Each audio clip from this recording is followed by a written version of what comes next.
विधानसभेच्या निवडणुकीच्या आधी ज्या घोषणा केल्या त्यामध्ये दुसरा कोणताही लाभ घेतलेला नसला पाहिजे अशी कंडिशन होती का?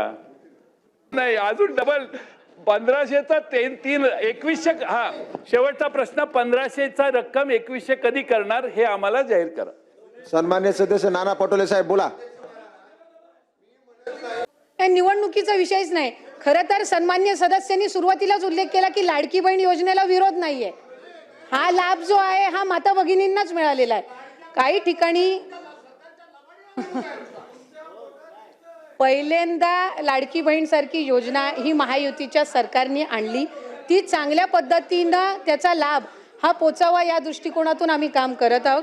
आणि मला सन्मान्य सदस्य महोदयांना सुद्धा, भास्करराव जाधव साहेब असतील आणि इतर सगळ्यांना सुद्धा सांगायचं आहे की या लाभार्थी असणारी ही योजना, त्याच्यामुळे वर्षभराच्या कालावधीमध्ये याच्यामध्ये काही त्रुटी, सुधारणा ह्या सगळ्या बाबींवर आम्ही लक्ष केंद्रित करत आहोत. धन्यवाद.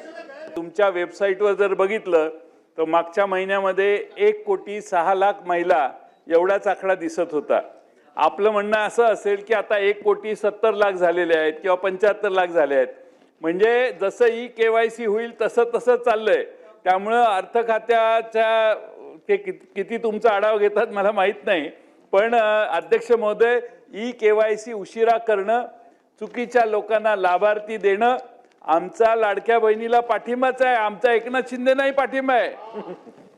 काय प्रॉब्लेम नाही ना? बघा, त्यामुळं सगळ्यात राज्य सरकार तुमचं येण्यात फायदा झाला लाडक्या बहिणीचा.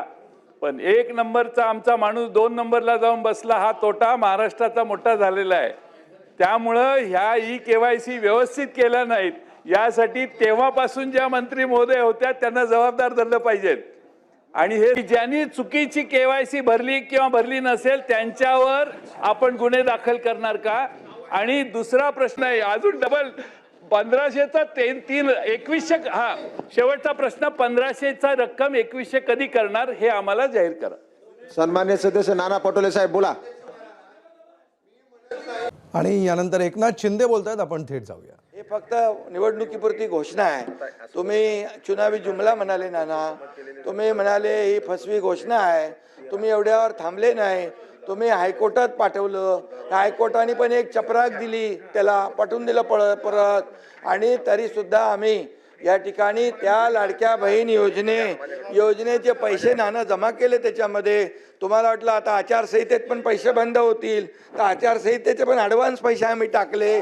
आम्ही पण बरोबर डोकं लावून काम केलं, लाडक्या बहिणींना पैसे मिळाले पाहिजे म्हणून. आणि लाडक्या बहिणींनी तुमचा टांगा पलटी केला आणि पार असं लँडस्लाईड मॅन्डेट दिलं की म्हणून आता बघा, आदितीने जे उत्तर दिलं आमच्या मंत्री महोदयांनी, अतिशय स्पेसिफिक प्रश्नांना उत्तर दिले. आणि तुम्हाला सांगतो, कुठल्याही परिस्थितीमध्ये लाडकी बहीण योजना तुम्हाला वाटतं कमी होईल, बंद होईल, मी सांगतो तुम्हाला लाडकी बहीण योजना कधीही बंद होणार नाही. आणि सांगतो तुम्हाला, तुम्ही 2100 रुपये बोलले, योग्य वेळी आम्ही जे जे बोललोय ते सगळं पूर्ण करणार नाना. कारण लाडक्या बहिणींमुळे तुम्ही जे नाही, लाडक्या तुम्ही खोडा घालायला प्रयत्न केला की नाही? लाडक्या बहिणीने चांगला जोडा दाखवला की नाही? लाडक्या बहिणीने काय चांगला जोडा दाखवला की नाही? विधानसभेत दाखवला की नाही? आणि म्हणून आता नाना एकच आहे, तुम्ही लाडक्या बहिणींच्या विरोधात कधी बोलू नका, बिलकुल. नाहीतर आता येणाऱ्या पुढच्या निवडणुकांमध्ये लाडक्या बहिणी परत या ठिकाणी नाना, तुम्ही तुमच्यावर का घेताय? बोला ना. ऐका. अरे, लाडक्या बहिणींना आतापर्यंतच्या इतिहास किती वर्ष होतं हो काँग्रेसचं सरकार?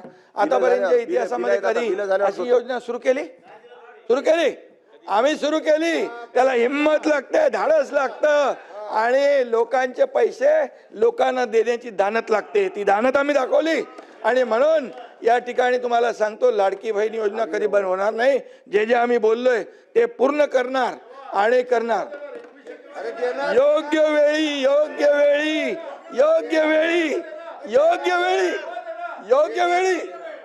योग्य वेळी देणार.